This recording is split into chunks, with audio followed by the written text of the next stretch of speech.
Salut, j'espère que tu vas bien et bienvenue dans cette nouvelle vidéo. Tu vois, si tu me suis depuis longtemps, là je suis revenu chez moi en France et voilà, cette place, cet endroit-là, c'est là où j'ai fait au moins 40-50 vidéos. Ça fait un peu bizarre de refaire une vidéo là et pas en salle de sport ou dehors, mais du coup c'est un peu plus simple, il n'y a pas de bruit, il n'y a personne, donc du coup on va pouvoir discuter. Et aujourd'hui j'aimerais te faire une vidéo, donc du coup pas en salle de sport parce que ça servira à rien, sur les journées de repos. Comment tu vas pouvoir utiliser les journées de repos pour voilà, te transformer physiquement, avoir plus de résultats dans un minimum de temps, et voilà, comment ne pas rentrer dans le surentraînement, même si surentraînement c'est un peu, bon voilà, on peut pas rentrer dans le surentraînement comme ça. Comment voilà, ne pas mettre le sport comme priorité dans sa vie et toujours vivre mais en ayant voilà, le plus de résultats. Qu'est-ce que tu peux faire aussi pendant les journées de repos? Du coup c'est ce qu'on va voir aujourd'hui. Je vais donner mes meilleurs conseils, ce que je fais pour voilà, toujours rester en forme, toujours progresser, toujours avoir des résultats, mais surtout voilà, toujours être voilà, ne pas mettre le sport en priorité, toujours voilà, ne pas passer 10 à 15 heures par semaine en salle et plutôt profiter de la vie mais aussi profiter d'une transformation physique. Bref, tu l'as compris, c'est ce qu'on va voir dans cette vidéo. Juste avant ça, tu peux commencer plus d'une heure de formation, donc tu as une fiche qui vient d'apparaître là et c'est le premier lien dans la description. Donc voilà, là c'est un cadeau que je te fais. En fait, tu vas arriver sur mon site, je vais te demander ton sexe, où est-ce que tu souhaites faire du sport, la condition physique actuelle et ton objectif final. Et par rapport à ça, je t'offre plus d'une heure de formation où je te donne voilà, comment créer un bon programme d'entraînement, comment l'alimentation, des recettes. Je te donne aussi une séance que je fais moi pour pouvoir commencer voilà, par exemple des pectoraux, triceps ou même pour les fessiers, pour les femmes. Bref, la fiche est le premier lien dans la description, donc tu vas voir, et tu auras aussi accès à des programmes si tu souhaites commencer un programme au prix de 7 €. Donc si ça t'intéresse, tu as juste à checker ça. Bref, du coup, aujourd'hui, donc on va parler des journées de repos. Donc qu'est-ce que c'est une journée de repos? Si je dois faire le petit récap, c'est une journée où en clair tu vas pas à la salle, où tu fais pas forcément de sport. Donc on va voir que tu peux faire du sport, mais voilà, enfin on va voir ça après. Mais en règle générale, c'est une séance où t'as pas besoin d'aller faire de la musculation, tu laisses ton corps se reposer. On va dire que ton corps c'est un peu comme une voiture. C'est-à-dire que si ta voiture, tu fais j'aime bien dire cette métaphore, je trouve qu'elle est pas mal, tu fais par exemple un Lille-Marseille, et que si tu faisais Lille-Marseille puis Marseille-Lille sans laisser le temps à ta voiture de se reposer, t'as beau avoir la machine la plus bien entretenue, etc. Au bout d'un moment, elle va lâcher, elle va fumer, elle va avoir trop chaud, elle va avoir une surchauffe, et du coup, ça va plus fonctionner. Ton corps, c'est un peu pareil. Si tu vas tout le temps à la salle, si tu défonces les muscles, si tu défonces ton système nerveux, si t'as plus d'énergie, si en plus de ça, ton alimentation, elle suit pas à côté, ton corps, il va pas bien fonctionner, et en fait, tout ce que tu vas faire, ça va être contre-productif. Donc, c'est-à-dire que voilà, si tu vas 5 ou 6 fois à la salle et que tu continues sans prendre de temps de repos ou de journée de repos, en soi, ta séance peut être contre-productive ou beaucoup moins productive, dans le sens où tu vas peut-être progresser, je sais pas, on va dire de 20%, alors que tu aurais pu progresser de 60% si tu avais pris 2 journées de repos et que tu avais recommencé le lundi, par exemple.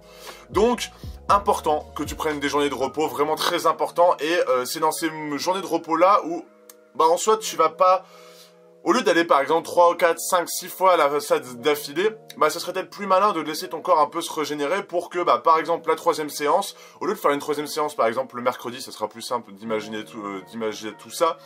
Voilà, évite de faire ta séance le mercredi pour que jeudi, tu puisses faire une meilleure séance que si tu avais fait une séance le mercredi et le jeudi. Donc tu vois un peu ce que je veux dire, ça veut dire que des fois, il faut que tu prennes le temps de te reposer, c'est-à-dire prendre le temps de laisser ton corps se régénérer, laisser ton muscle se régénérer, laisser ton énergie récupérer, c'est-à-dire que des fois, même moi je le sens.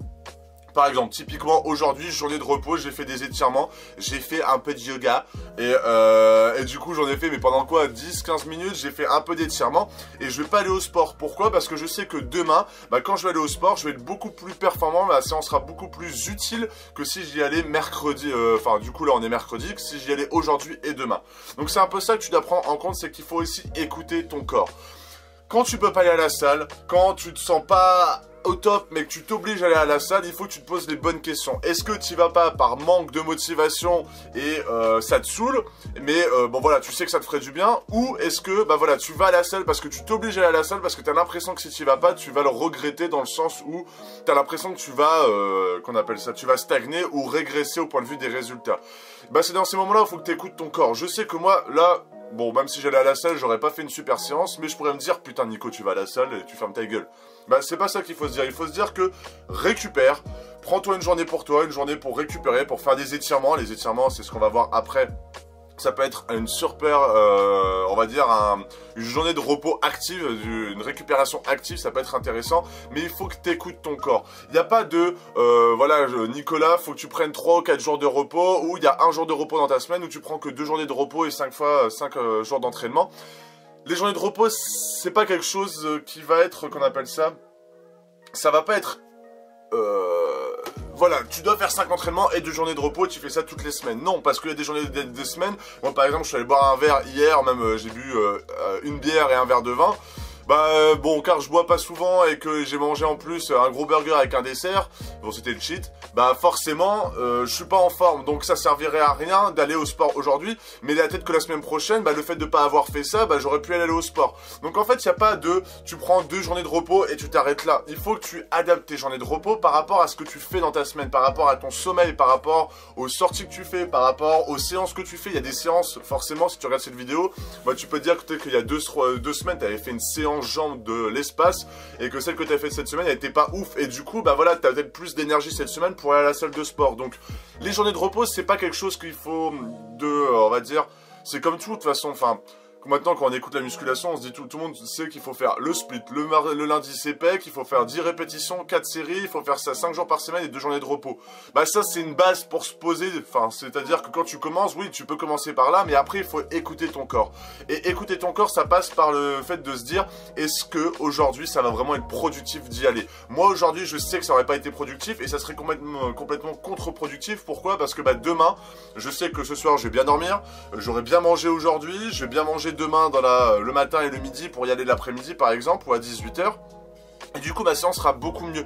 Donc il faut pas que tu te fixes une journée de repos à se dire bah voilà moi je fais 2 journées de repos et 5 entraînements. Non, ça c'est débile, tu vas pas t'arrêter de vivre pour faire 5 entraînements et 2 journées de repos. En tout cas c'est pas ma philosophie et c'est pas ce que j'enseigne un peu dans mes formations et dans mes programmes. Il faut que tu, on va dire, tu ajustes, tu couple ta vie personnelle avec le sport. C'est-à-dire que oui, il faut y aller, oui, il faut te mettre une discipline, d'y aller 3 ou 4 fois, ou même 5 fois si tu peux.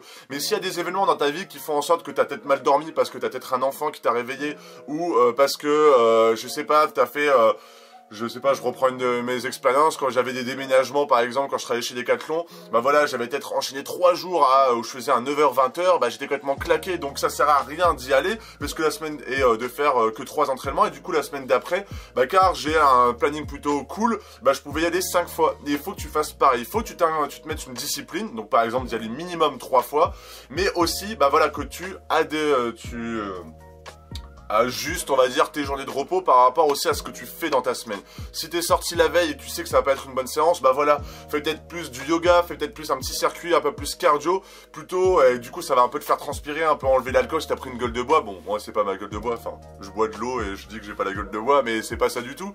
Mais voilà, il faut que tu ajustes tes journées de repos aussi par rapport à ton planning. Il faut que tu te mettes une discipline, 3 à 5 entraînements dans ta semaine, c'est ce qu'il faut que tu fasses pour avoir des résultats, et il faut que tu tiennes ça sur le long terme et que tu ajustes tes journées de repos bah, par rapport à ce que tu fais dans ta semaine, par rapport à ce que tu as fait la veille, par rapport à ton sommeil.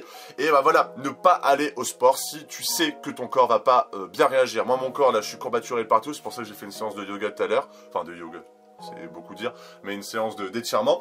Et du coup, il faut que tu écoutes ton corps, c'est hyper important, mais il faut que tu te mettes quand même une discipline d'y aller 3 à 5 fois, et forcément éviter de te mettre une tôle, ou bah voilà, de mal dormir, de faire en sorte que tu dors mal, ou bon après si t'as un gosse, enfin un enfant, t'as pas trop le choix, mais voilà, mettre une discipline et pas procrastiner, et être proactif plutôt que de... voilà. Enfin, t'as compris ce que je voulais dire. À côté de ça, qu'est-ce que tu peux faire du coup pendant tes journées de repos? Une journée de repos, voilà, il faut pas non plus que tu dises qu'une journée de repos, c'est une journée où tu restes dans ton canapé et tu fais rien. C'est pas ça une journée de repos. Une journée de repos, ça peut être comme ça, si t'en as vraiment besoin, on va dire.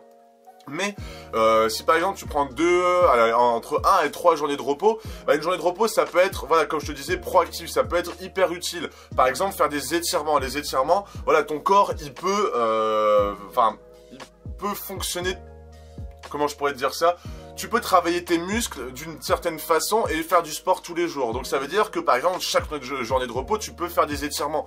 Ton corps va pas se dire oh putain sur entraînement il faut laisser ton corps voilà, ne plus bouger. Bon oui ça peut faire du bien et ça fait peut-être plus du bien au niveau de la tête, du fait que tu t'es détendu, etc. Mais une journée de repos ça peut être aussi une journée où tu t'étires, où tu voilà, tu fais un peu de yoga, où tu peux aller faire un petit circuit cardio. Mais un circuit cardio tu sais qui dure 5-10 minutes par exemple. Moi je pensais à hier, par exemple, j'ai pas fait une grosse séance. Hier, j'étais un peu déjà courbaturé, mais bon, les muscles que j'ai travaillé hier, parce que c'était une petite séance, font en sorte que j'ai encore plus de courbatures. Je faisais les trapèzes en faisant, par exemple, j'ai fait une vidéo d'ailleurs sur les avant-bras, où je faisais les trapèzes et les avant-bras en même temps, en faisant la marche du fermier et des shrugs. Et après, je faisais les abdos, et après, j'ai fait aussi le cou. Et ben forcément, j'ai un peu de douleur à ce niveau-là, un peu au niveau du dos, et je le sens aussi au niveau de mes bras et de ma poigne, j'ai moins de force. Bah voilà, c'est des petites séances, des séances qui ont fait en sorte que je suis pas rentré dans le surentraînement, des séances qui ont été utiles, mais j'ai pas défoncé mon corps. Et du coup, bah voilà, aujourd'hui, je prends une bonne journée de repos, je m'étire, et au final, j'ai pris pas une bonne journée de repos pour que mon corps soit en forme demain, mais des journées aussi qui sont utile pour pouvoir voilà être en forme, être mieux étiré, plus souple et en même temps gagner je sais pas en muscle au niveau du cou. Enfin, je sais pas si tu vois ce que je veux dire, mais utiliser aussi tes journées de repos pour que ça soit voilà de la récupération, mais de la bonne récupération. Par exemple, des étirements, c'est hyper utile. Moi maintenant, je vois que quand je fais des étirements, mes jambes, je suis beaucoup plus souple au niveau de l'écartement. Et voilà, je le sens quand je fais un squat, je le sens quand je fais des exercices comme les adducteurs, les abducteurs. Donc c'est hyper important que pendant tes journées de repos aussi, voilà, en musculation, tu puisses aussi t'étirer, prendre soin de toi, te masser. Bon voilà, si tu me suis un peu, moi j'étais pendant 6 mois en Asie là, les journées de repos, j'allais me faire masser, c'était le top. Le soir à 18 h, après j'avais plus qu'à aller me faire à manger tranquillou en pyjama et aller me coucher. C'était le bonheur. Bon là je peux pas le faire, donc soit je fais des massages avec des rouleaux de massage qu'on peut faire, même si c'est pas la même chose. Enfin en tout cas c'est pas la même chose que se faire masser pendant 1 heure pour 3 €. Mais voilà, faire des étirements, faire des petites séances de yoga, ça peut prendre 10 minutes, ça te fait du bien, tu te mets sur un tapis. Moi tu peux me suivre sur Instagram, des fois je mets un peu mes petits trucs comme ça, et ça va te faire du bien, et ça va être hyper intéressant pour encore mieux récupérer et te transformer physiquement. Donc le message de cette vidéo c'est: mets-toi une discipline au point de vue de l'entraînement, 3-5 fois par semaine. Moi je suis pas d'avis d'y aller 6 ou 7 fois, les personnes qui vont 6 ou 7 fois, y a un problème dans quelque part, donc bon voilà. D'ailleurs si tu veux en parler, n'hésite pas à le mettre dans les commentaires. Mais voilà, 3-5 fois, mets-toi une discipline. Il faut que la diète soit parfaite, mais ça c'est une autre partie d'une autre vidéo. Que ta diète soit parfaite et te faire plaisir aussi des fois pour mieux recommencer et du coup tenir sur le long terme. Mais surtout, voilà, utiliser les journées de repos que tu juges intéressantes pour toi, qu'elles soient productive et que tu puisses travailler d'autres facettes de ton physique. Par exemple, je sais pas, le gainage, je dis pas le gainage sur les coudes et les jambes, ça c'est du gainage un peu pourri, mais par exemple sur une Swiss ball, tu gagnes beaucoup plus ton corps, ou je sais pas, des exercices comme la chaise, comme tu sais, où tu t'es contre le mur, la chaise qu'ils font les pompiers par exemple. Je sais que je pense pour rentrer chez les pompiers, tu dois savoir tenir à un certain moment dans cette position là, de faire pourquoi pas un peu d'abdos, pourquoi pas faire du coup du yoga, des exercices de pilates, etc. Donc les journées de repos ça peut être très utile et ça peut te permettre de plus avancer plutôt que de faire ce qu'on entend parler, et beaucoup moins maintenant, mais beaucoup il y a 5 ou 6 ans, voilà, 5 entraînements, 4 séries par exercice, t'en fais 6 ou 7, tu fais 10 répétitions et tu fais ça 5 fois par semaine, et après le week-end tu te reposes. Donc ça, c'est pas comme ça, la vie ça peut pas fonctionner comme ça. Tu peux pas te dire que tu y vas 5 fois par semaine et adapter ta vie par rapport au sport. En tout cas c'est pas mon message à moi. Il faut que tu te transformes physiquement, il faut que tu sois en forme, il faut que tu sois productif, il faut que tu prennes le sport comme un bienfait, et voilà, être plus confiant avec ton corps, être en forme et en bonne santé, plutôt que de mettre ta vie sur le sport et voilà, passer 10 à 12 heures par semaine au sport, alors que tu pourrais faire autre chose qui sera plus intéressant pour toi. Bref, j'espère que ces vidéos t'ont plu, j'espère que tu as pu pas apprendre autre chose, mais peut-être avoir une vision différente. Moi j'essaie d'avoir une vision différente et une vision objective, donc J'espère que ça t'a plu, n'hésite pas à mettre un like, à t'abonner, à mettre un commentaire si t'as des questions par rapport à ça. Et si tu te poses toi, si t'es du même avis que moi, ou si t'es même pas si tu n'es pas aussi du même avis que moi, bah dire pourquoi. Comme ça on va pouvoir discuter. Donc comme d'hab, l'information qui est juste ici, si tu souhaites vraiment te transformer physiquement et bah voilà, adapter ta vie avec le sport et pouvoir en tirer les bienfaits et pouvoir te transformer physiquement, n'hésite pas, c'est juste ici. Et on se retrouve du coup, bah voilà, dans une prochaine vidéo, c'est 2 vidéos par semaine, donc n'hésite pas à t'abonner si tu veux rien louper. Salut!